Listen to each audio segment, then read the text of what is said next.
पंडित दीनदयाल जी की पुण्यतिथि है और आज से बीजेपी समर्पण निधि अभियान भी शुरू कर रही है। ये कांग्रेस पर कटाक्ष कर रही है कि ये समर्पण निधि नहीं है, टेरर टैक्स। साधु चोर लंपट और ज्ञानी अपनी सीगत सबकी जानी, ऐसा मैं नहीं कह रहा, हमारे शास्त्रों में लिखा है। तो कांग्रेस को जो टेरर टैक्स नजर आता है वो शायद उन्हीं में से किसी क्रम में से होगा।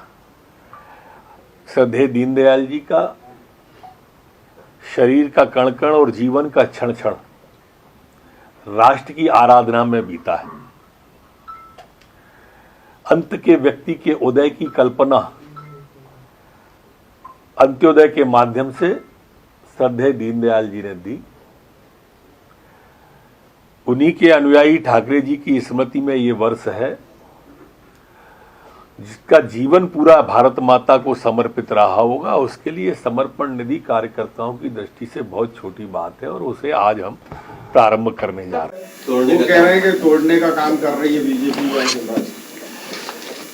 अब जिन कमलनाथ जी ने कांग्रेस के गुरिया गुरिया तोड़ दिए हों, वो कमलनाथ जी अब जोड़ने की बात कर रहे हैं। जोड़ जोड़ खोल दिया उनने कांग्रेस का। इस कांग्रेस के टुकड़े हजार किए, कोई यहां गिरा कोई वहां गिरा, वो जोड़ने की बात कर रहे हैं। आदरणीय हमारे अरुण भैया, राहुल भैया घर बिठाल दिए, फिर घर घर चलो अभियान चला के और जाने कितने घर बिठा ले देते हैं। अभी नंबर नहीं दिख रहे हैं गाड़ियों के और लगातार वायरल हो रहा है, तो इस तरह ये मतलब मैं समझता हूं कि अब हाई कोर्ट के निर्णय आने के बाद से उस विषय का लगभग पटाक्षेप हो गया है, इसलिए अकारण उस विवाद को नहीं बढ़ाना चाहिए। सर दिख रहे हैं भारतीय जनता पार्टी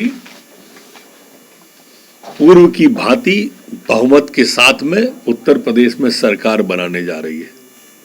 मैं हर चुनाव के परिणाम के पहले कहता हूं कि जब परिणाम आए तो मेरी इस बात को कोट करके मुझसे बात जरूर करना। कोई कहीं से कोई गुरेज नहीं, शंका नहीं, शुभा नहीं, सरकार बन रही।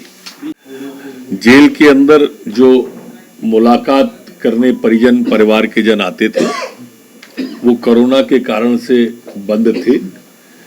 अब यह निर्णय लिया है हमने कि उसको अब हम खोलने जा रहे हैं मुलाकातों के दौर को, और जो नियम प्रक्रिया का क्रम पूर्व में था उस नियम प्रक्रिया के तहत अब जेलों में मुलाकात प्रारंभ हो जाएंगी 1-2 दिन में।